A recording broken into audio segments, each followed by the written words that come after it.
Our student of the month is our future world changer, Justine. I didn't get to meet you, but I love your bio. I love your heart, just from what I can read of it. And I'm going to include the whole thing because I think that gives you the whole picture of why she's going to be a world changer. Justine Lackner is a student at North Idaho College. She was born and raised in a small rural town in Montana and has worked hard her whole life. She's truly embodiment of service before self. Justine has spent many hours volunteering for Special Olympics, Red Cross blood drives, Habitat for Humanity, tutoring, and organizing food and coach drives. When she was in high school, she was involved in many volunteer-based clubs, including National Honor Society, Student Council, Key Club, Youth Action Committee, and UNICEF. She first came to NIC to play soccer, as sports have always played a large part in her life. She joined the NIC women's soccer team in her first semester, but life led her in a different direction. Thereafter, where her academics and student leadership became higher priorities. While at college, Justine has contributed in many ways as a leader. She served as an NIC ambassador, providing connections and information to new and potential students. She has served in student government for 2 years, first as a senator and now as a vice president, serving as the first-tier advisor to all the student-led clubs. She provides direction, offers advice, and helps problem solve. She serves as coordinator for Student Events Board and has served in leadership position with residents on campus. Justine's desire to serve in many service roles on campus came in part due to a tragedy in her family. Just 3 years ago, when they lost a family member to a snowmobile accident. This person was like a second dad to Justine, who made a huge positive difference in her life and the lives of many others. His approach of generosity and genuine love for others has helped inspire Justine to live her life in a way that honored him. This loss helped shape and solidify Justine's dedication and commitment to make the world a better place through her authentic relationships, services, and volunteer work. She hopes to continue her educational goals in business and serve her country. She's currently working to obtain a congressional nomination into the Air Force Academy to achieve her dream of serving in the Air National Guard as a pilot. She also sees her future self-serving on the board of a nonprofit organization like Make-A-Wish and doing volunteer work across the country. Her first year at NIC, she served in student government, and now she serves in the role of vice president for student government. So thank you, Justine. And now you can see why she's really going to be a world changer. Thank you, guys. I truly appreciate that. I'm just honored to be here today. Thank you all. Okay, Pat, I'm going to turn it over to you. Thank you so much, President Luke and fellow Rotarians. First of all, I love seeing all of your smiling faces and have not seen you in person since March. So feeling a bit of that shut-in sense, but I look forward to the day that we can all be together in person and hug each other as we so rightfully do in our club. Love to shake your hand, but hugs are better. So I am really honored today to introduce your speakers. They are two of my colleagues and two of my favorite people, and I would say are really leading the charge for Kootenai Health through all that is occurring, and they're going to bring you up to speed on that. But allow me to introduce them to you. So Dr. Karen CABELL joined us a few years ago, and she's the Chief Executive Officer, or Chief Physician Executive of Kootenai Health, and she's also the Medical Director for Kootenai Care Network, which you know is near and dear to my heart. She's board certified in internal medicine.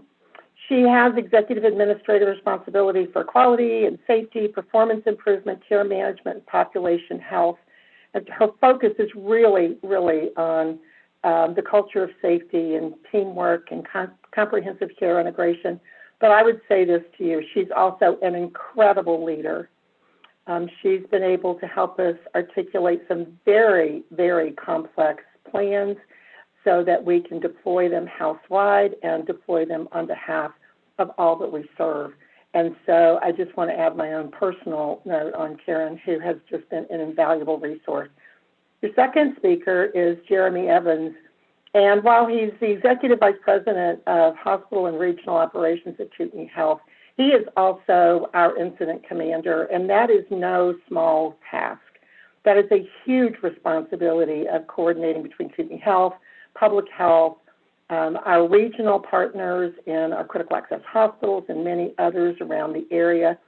I think that as a leader, we have all looked to Jeremy for his just very balanced approach to this work and really being able to talk us through, walk us through, and keep us sane through a lot of the very complex discussions that we're having.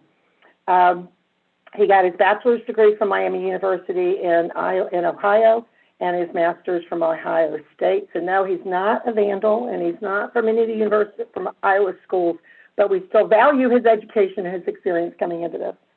He joined Kootenai Health in 2008, and his oversight for clinical ancillary departments, facility support, just a lot of work within the hospital and our region. He's also a graduate of Leadership Coeur d'Alene and is a fellow in the American College of Healthcare Executives. I think whenever he gets a chance, one of these days again, he's also a skier, runner, boater, and cyclist. But more important, I count him as a friend and a colleague, and I know that you're going to benefit greatly from the presentation of these two stellar individuals representing healthcare in our region. So Jeremy and Karen, if you would please. Well, thank you guys. Thanks for that introduction, Pat. Karen and I are both in my office, and given our masking guidelines, we will be wearing masks. Although when we're presenting, we'll take them off, and the other will sit across the office well beyond the 6-foot distance so that we're maintaining that proper distance. I am going to try to share my screen now for the presentation. Let's see, here we go. And I hope that comes up for you all. Looks good. And then let me just make sure we can advance that. Okay, so Karen is going to speak first. She'll come up here and speak, and then Karen, you can use the arrow keys or the H down to advance, and then she'll hand back to me. So thank you guys.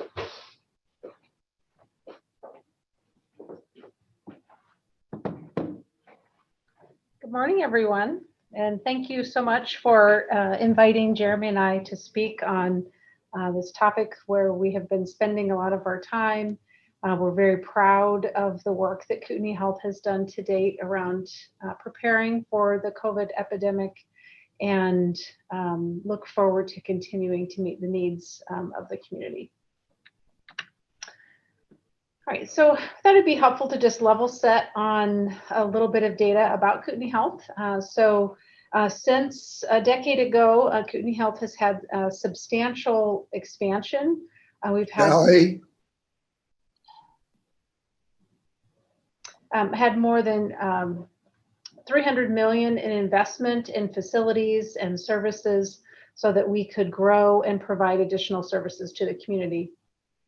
We are at 331 beds. You'll be hearing Jeremy talk about our number of beds later. Prior to this pandemic starting, we had 200 of those beds were assigned to our medical, surgical, and critical care patients, and the balance of those were for our women's and children's, so the labor and delivery, our neonatal intensive care unit, as well as a large number of beds dedicated to our behavioral health services for adults and the youth population. We've got more than actually now 3,500 employees and over 225 employed providers, more than 550 on the medical staff here at Kootenai Health and within Kootenai Care Network, and do see more than 50,000 patients in our emergency department. So we wanted to step back. We've had our head down in this for so many months. It's interesting to go back and look at the worldwide timeline, and then we'll look at the local timeline as well. So it was December 31st of 2019 when the first report came out of Wuhan, China. And that last day of 2019 is why it's called COVID-19, because it was first identified last year, not this year. It took them about a week to get it sequenced, and they had identified that it was a new coronavirus, a novel coronavirus. And then it was a week later, January 13th, that the first case was identified outside of China, which was in Thailand. And then 1 week later, the first case was identified in the United States. That was a traveler also from China. February 10th was when the first case was recognized in the Kirkland, Washington nursing home, even though they didn't realize it had happened until almost a month later. And then in February, it was February 26th that we had the first confirmed case of community spread in the US. And then March 1st, when the first case hit New York City. By March 11th, the World Health Organization had declared the worldwide pandemic. So just to see how quickly this occurred from December 31st of 2019 to be endemic in all continents, to have it be declared a worldwide pandemic. Looking at the local experience, we started our drive-up testing center March 4th here locally, and then we had our first community positive March 16th. That individual was a traveler that had come from another part of the country where there was more activity, and we didn't have our first community spread till about mid-April. Our first hospitalization was March 22nd, and we really, because of the lockdown and the masking mandates and everybody being very cautious, we really had very low transmission in March, April, May, and June. And it wasn't until July hit that we started to see the increase in community spread and illness. And we had kind of a local joke here. I mean, we had prepared, had all these plans. We think we rewrote every single hospital policy. We purchased all this equipment, and we were so ready. And our chief nursing officer said, "It feels like we planned a giant party and nobody came."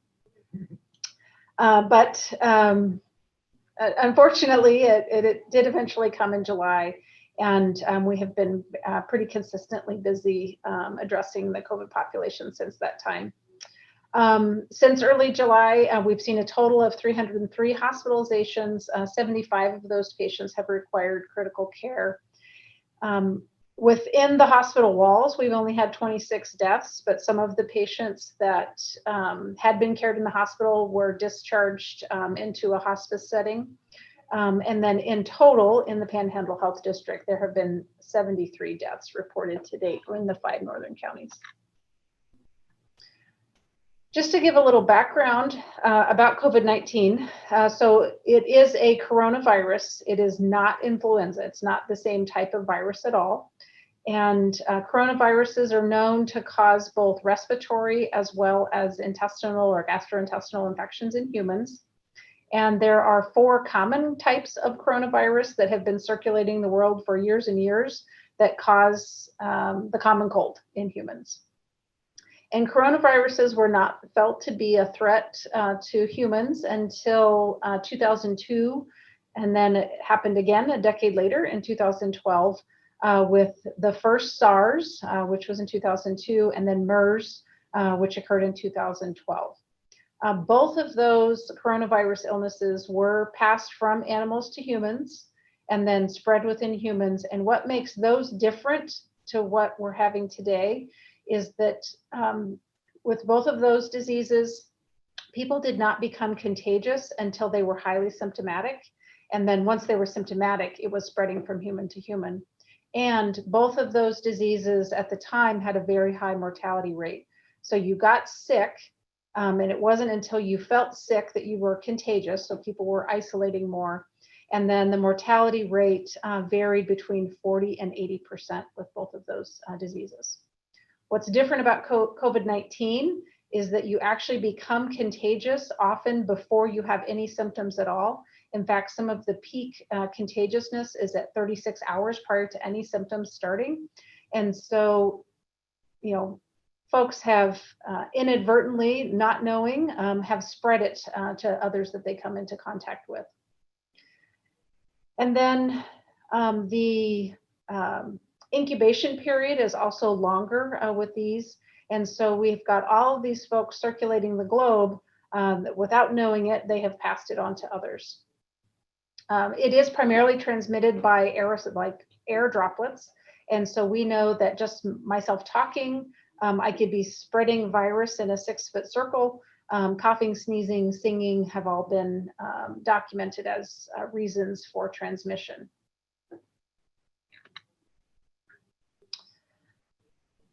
Now, most individuals, so unlike SARS and MERS, most individuals have mild symptoms or they're completely asymptomatic, so it's about 80%. And then 20% of individuals develop symptoms, which is usually feels like you have the flu. So cold, cough, runny nose.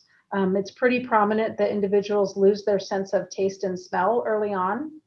Many will have fever, rigors, and the shakes, and they have the body aches. We know that 5 to 10% of those that are known positive end up getting admitted to the hospital. 2 to 3% require critical care, and 1 to 2% of infected patients die from COVID-19. Comparing that with influenza, we know that the mortality rate is 0.1 to 0.2%. So even though 1 to 2% is low, it's still substantially higher than what we have with influenza. And the percent of the population experiencing COVID is higher than what we have with influenza.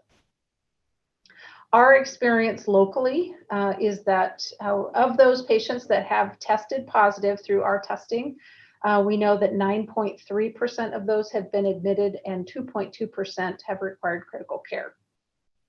If you look at the panhandle numbers for mortality, they're at 1.5% have experienced mortality of all those that have tested positive.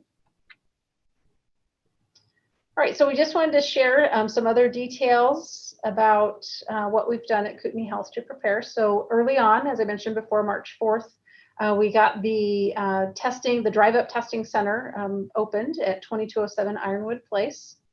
The graphic on the bottom shows the number of tests per day.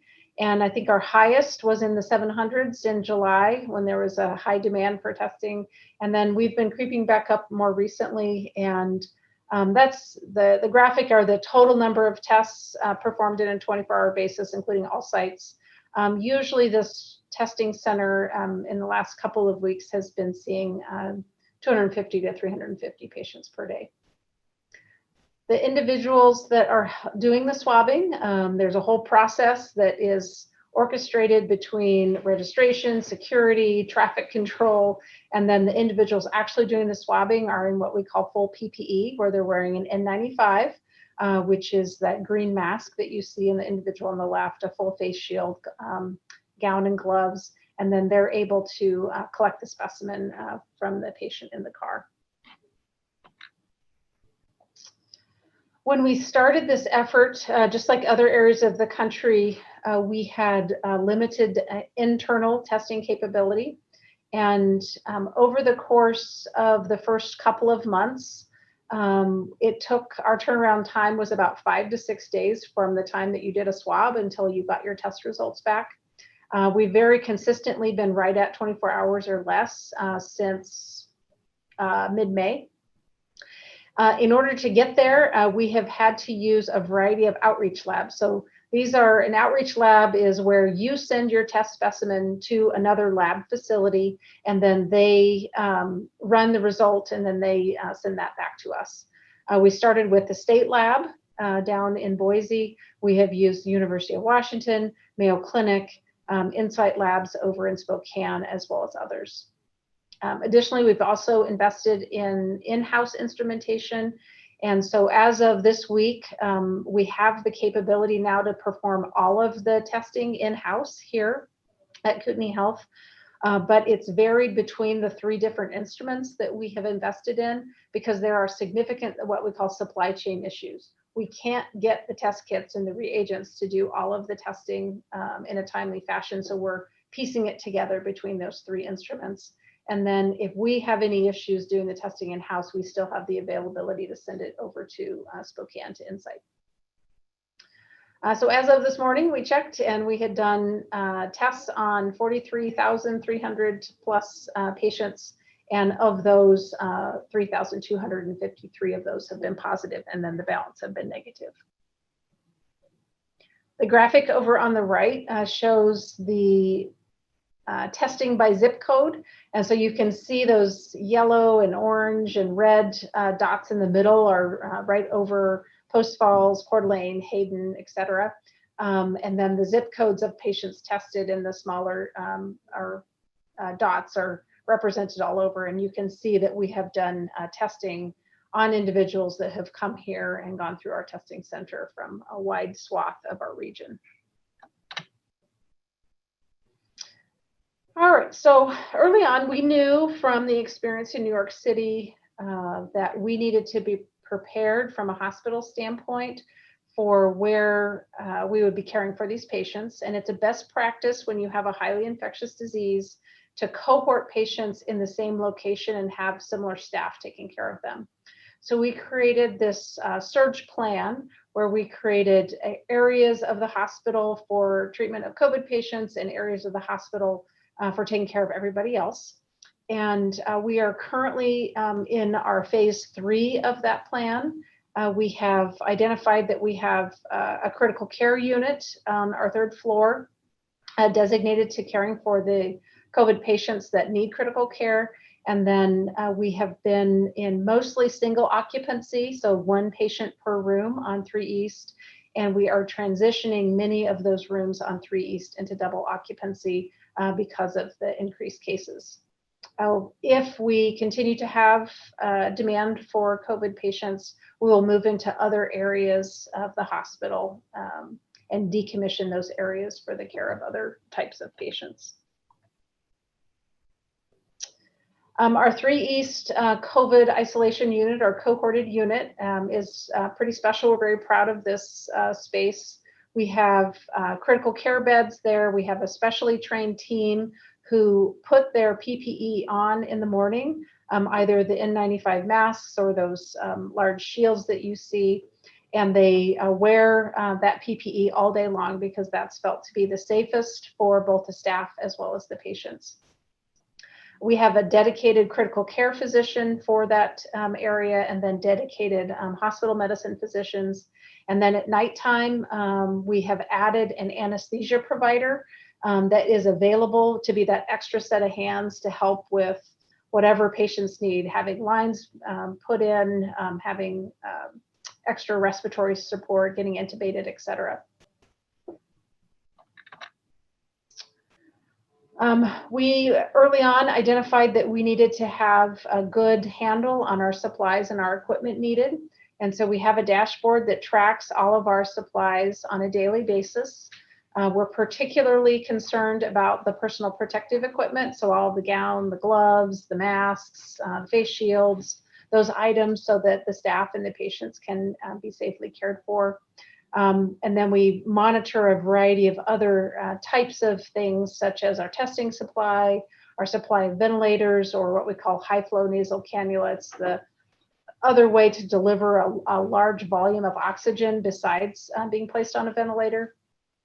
A variety of medications have come in short supply. Our cleaning supplies have just been gobbled up. Just like you can't go to the grocery store and necessarily get Clorox wipes, we have a hard time getting the necessary cleaning supplies to get everything clean the way we need to. And then the hospital beds. So the supply chain challenges of this are interesting. So prior to the COVID pandemic, it has been the course of a supply chain that you receive your supplies based on allocation. So whatever your average use has been, average demand for those supplies has been, that's what you get delivered subsequently. Now, if you need more supplies, it doesn't matter. You're only going to get what you've been allocated. And when things were really problematic in New York City and Florida and other areas, the suppliers were actually shifting allocation from areas like ours, where we didn't have much COVID activity, to those areas of the country. And so at the most, we've been able to get our previous allocation, which has not necessarily been enough. So our supply folks on a daily basis are calling all vendors, checking on all possible sources, and we spend a tremendous amount of our time trying to procure more resources so that we can be ready for patients when they come in. Altogether, we have spent several $million between hospital beds, critical care monitors, additional PPE equipment, more ventilators, et cetera, in order to be ready for this surge of patients. Thankfully, most of those investments we'll be able to use in the future for patient care even after the pandemic, but just a tremendous amount of work that the team has done to make sure that we're ready when we have additional patients. So I'm going to pause, and then I think Jeremy and I are going to switch, and he's going to talk about our current hospital capacity and then our path forward from here. Thank you very much. We'll take questions at the end. All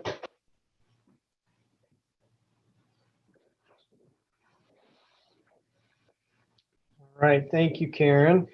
So I'm going to go through a few graphs. Some of these you may have seen through Panhandle Health District, and then I really want to just spend a little bit of time sharing with you maybe some more qualitative information about where the hospital currently stands and where we are going.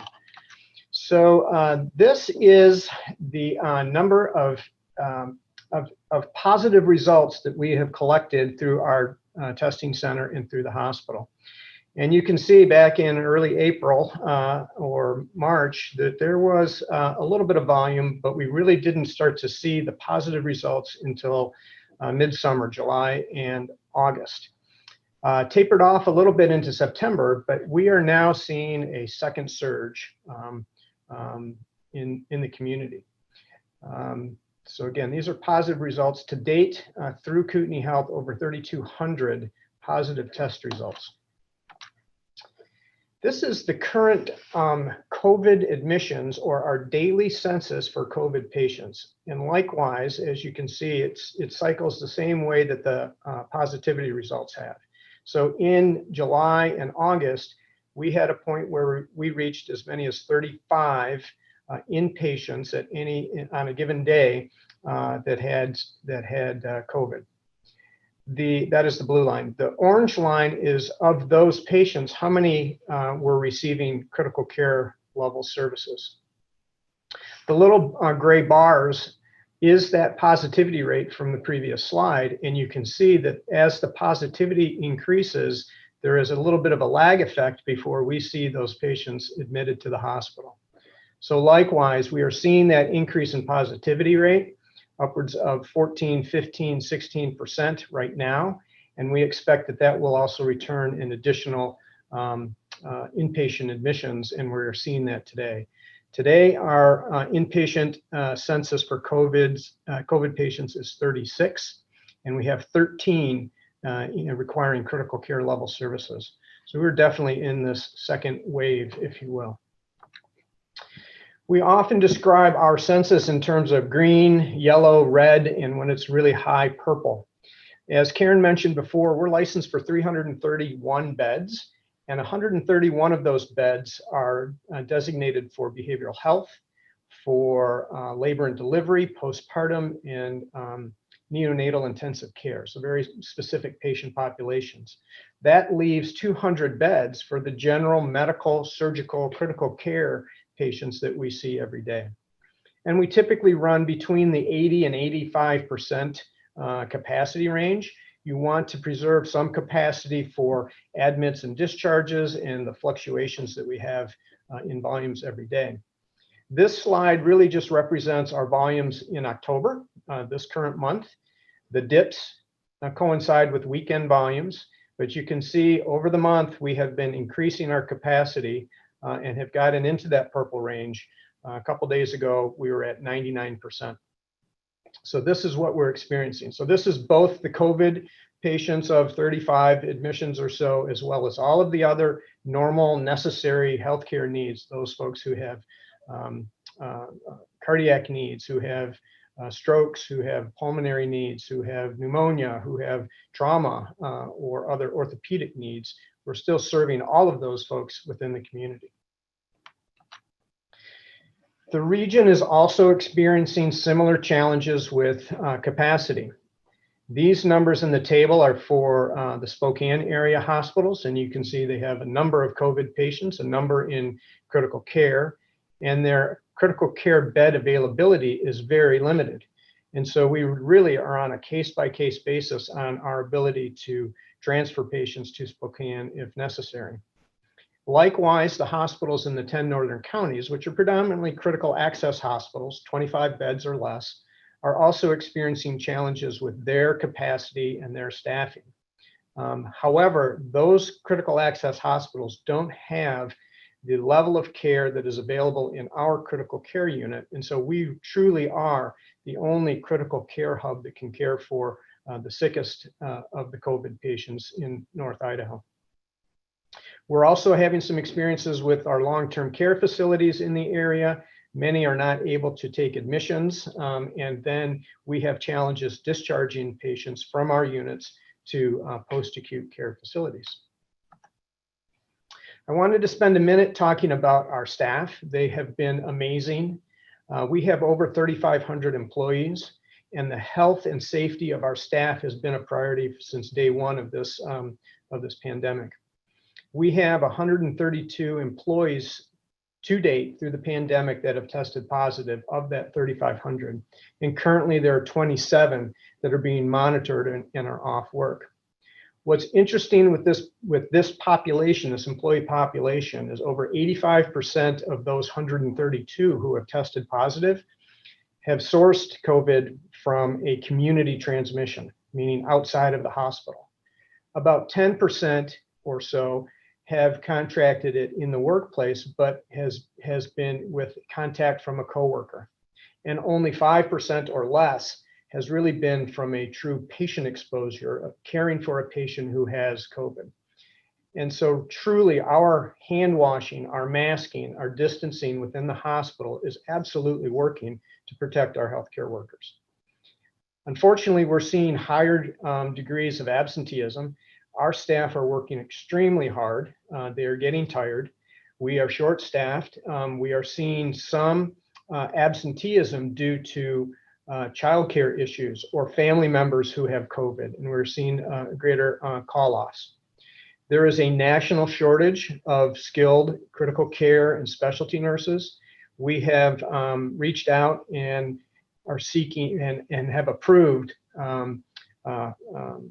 hiring over 50 to 60 traveler nurses. They are in such demand across the entire country, we have only been able to fill about half of those. So we are working very, very hard. I can't say enough about our staff. This is a billboard that you may see around the town. It really makes me proud when I go past it. This is truly to recognize our frontline folks. Healthcare is a team sport. Our physicians, our clinicians, our nurses, our techs, our therapists, our clerical support, our housekeepers, our security officers are all working above and beyond to care for the patients in our community. Really super proud of the folks who we employ here and who are part of our team.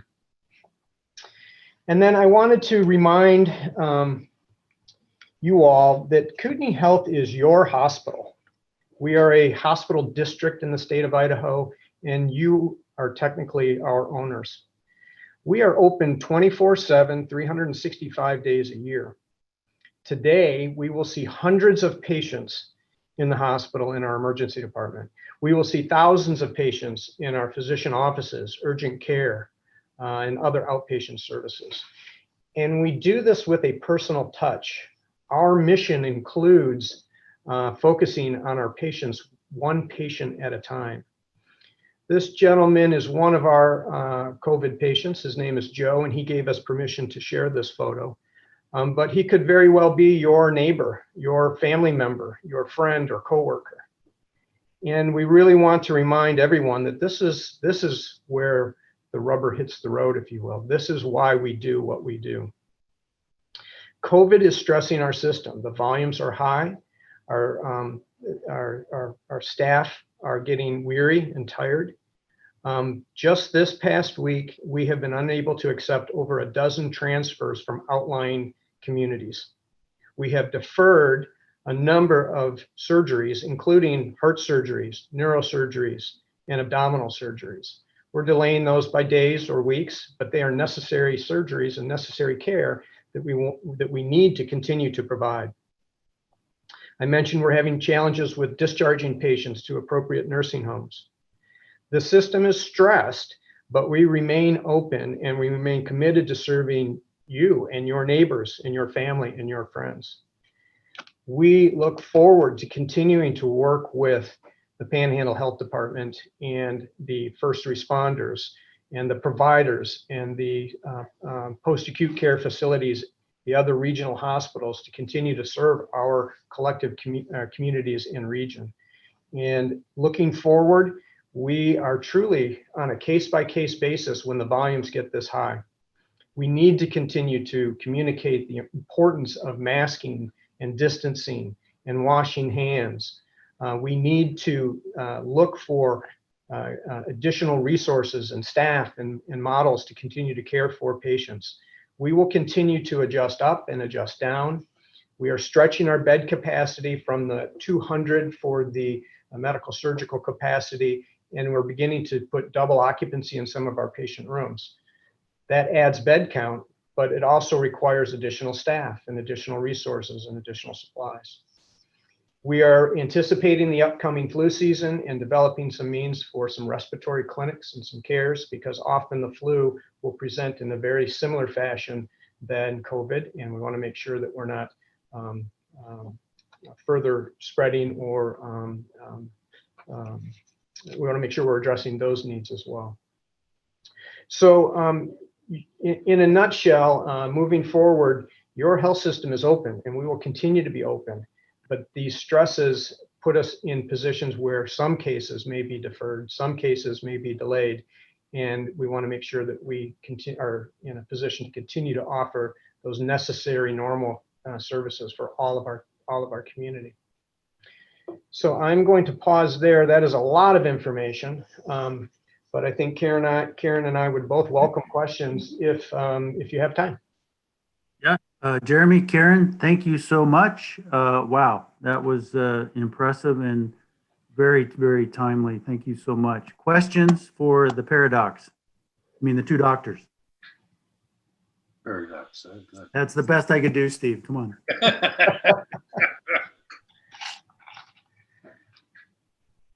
got to be questions. So just go ahead and unmute yourself and ask your question if you have one. Russell, go ahead. Okay. I saw on the testing screen, it looked like tests, if I understood it right, were being done for people in Washington State as well, and maybe even Montana. I couldn't tell. Could you address that? Are we testing people not just in Idaho? And are our numbers related to just Idaho population or other states? That's a great question. There's a little of both, right? There are patients who are referred to us for certain procedures from out of the outlying areas that come to us, and we ask them to be tested. Often they'll come a day early and get tested here for that pre-procedural test. But we have a pretty broad reach, and there's also people who perhaps live in Washington but have a cottage or a home here in North Idaho. So you will see a little bit of that span out into some outlying areas. Anything you'd add to that, Karen? Yeah, almost 95% of our tests are from our primary service area. So that's a good statistic. So it's almost all from here. It's just that the span is large. A lot of those have come. Jeremy? Hello, Joe. It's the guy that hired you. Yeah, I remember.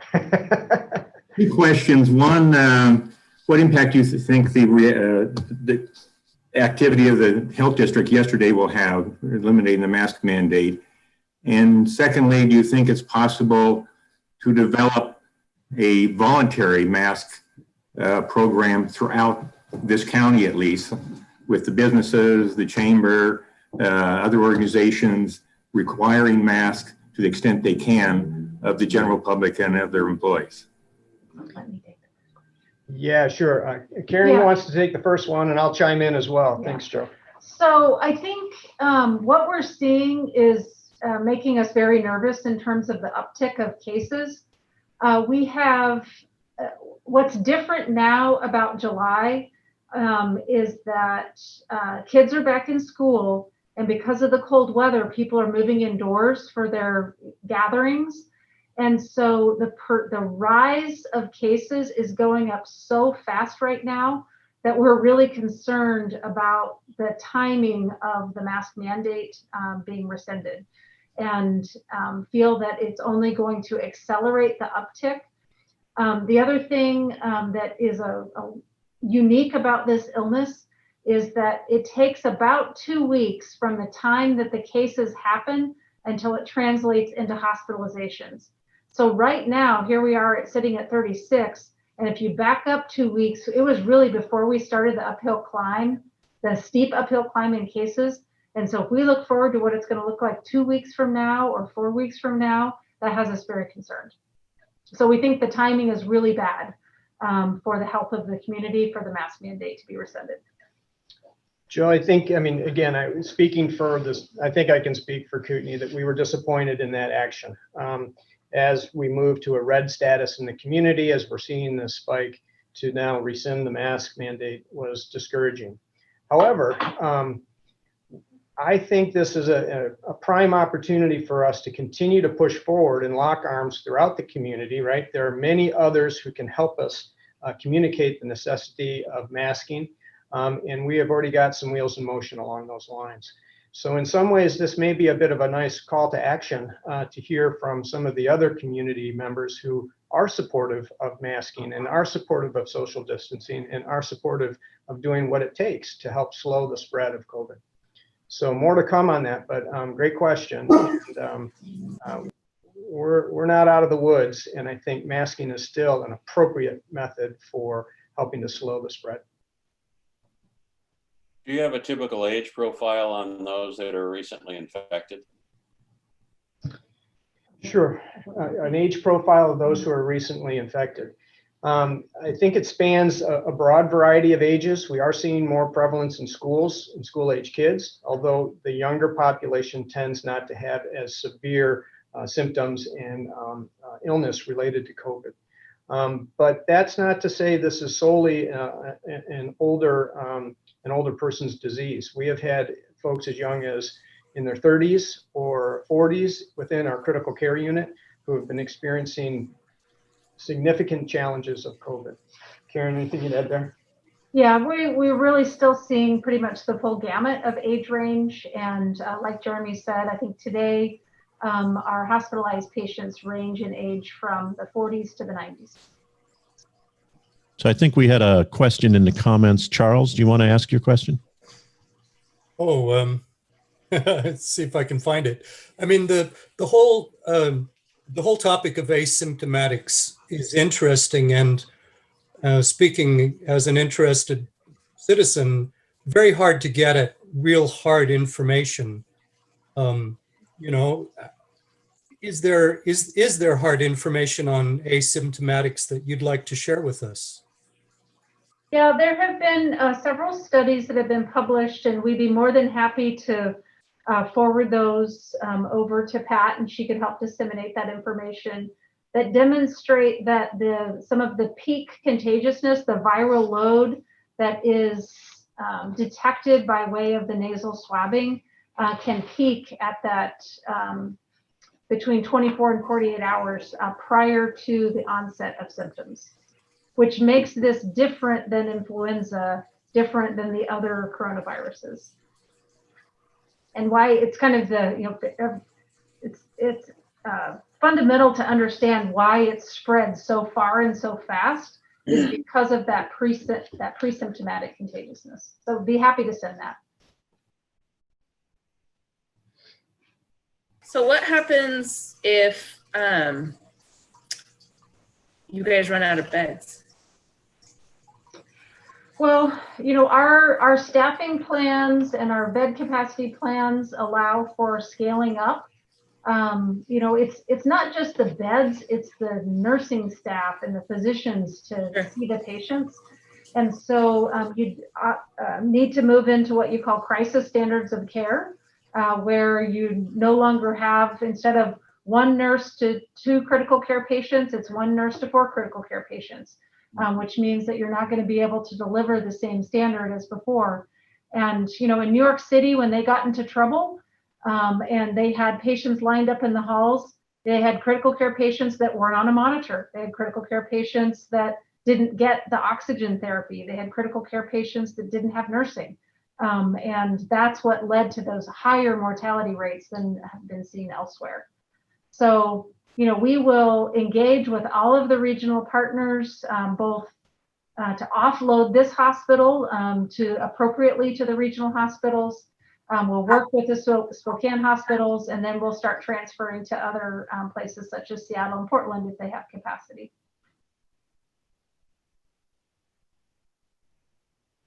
Is there one more question? Luke, I was just going to make a quick comment. I want to thank Jeremy and Karen, and their leadership demonstrates what's going on at the hospital, and it's very reassuring to those of us in the community to know that what you're doing and how well you're doing it. And thank you. And thank you for making time for us today to share this, because I know you're at a really critical time in the hospital, and you both put time into this, as well as Tolly and Jill and everyone else on your staff and Pat to make this happen. So thank you very much. Yep. Thank you, Jeremy, Karen, thank you so much. On behalf of Rotary Coeur d'Alene, we will be making a contribution to our endowment foundation in your name, and we do appreciate your hearts for service into our community. Justine, if you're still on, congratulations. Lisi, great to see you. And the quip for today, which I think is appropriate, is the only equality that counts is being equal to the occasion. And thanks, Kootenai Health, for being equal to the occasion. So great program. Thanks, everybody. Be safe. Guys. Thank you.